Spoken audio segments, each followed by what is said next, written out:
السلام علیکم. ما په فیسبوک باندې یو ښکلې ویډیو وکړه. پهله تاسو هم دا ویډیو وګورئ بیا پې خبرې کوو.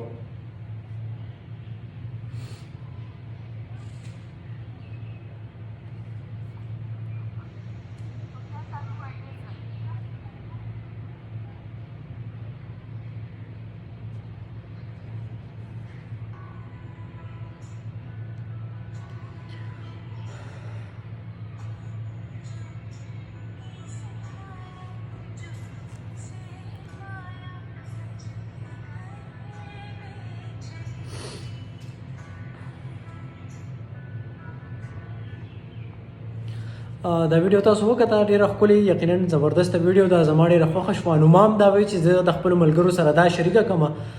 په دې کې یو پلار د خپلې لور نه تپوس کوي چې د هغه په رضامندۍ سره لور رضا کیږي او د یوې رشتې ته تن ایږدي.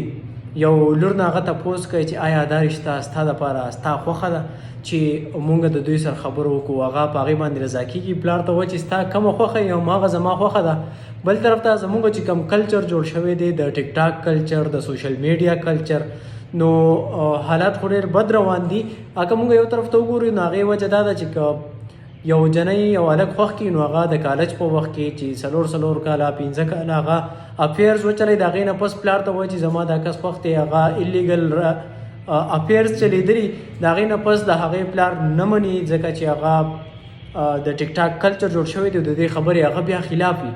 نو پیر نه دا پکار دی چې خپل لوریانې د خپل والدینو خیال وساتي.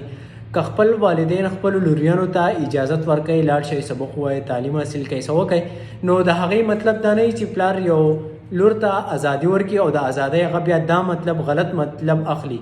خو بل طرف ته والدینو لم دا پکار دی چې لوریان ته پوره حق ورکړي چې هغوی څه غواړي د هغوی زړه کې صحیح نو چې هغه وګوري. کوم چې لوریانې څه خبره کوي چې آیا زما دا یو کس خوښ دی، زه د سره واده کوم جو ټیک ده ودې کې، خو په ان کیس که هغه څه خبرې کوي پلار له دا پکار دی چې هغه خبرې وګوري چې دا خبرې د یو کس ریلیټډ دی، ماته دا خبرې وکړي، نو چې هغه پسې لاړ شي او د هغې ریسرچ وکړي چې آیا دا خبرې به دې کس کې موجود دي، زه د خپلې لور لاس پر کوم په دې پلاني کس له، نو چې دا کس د دې دپاره ښه دی یا ناښه دی.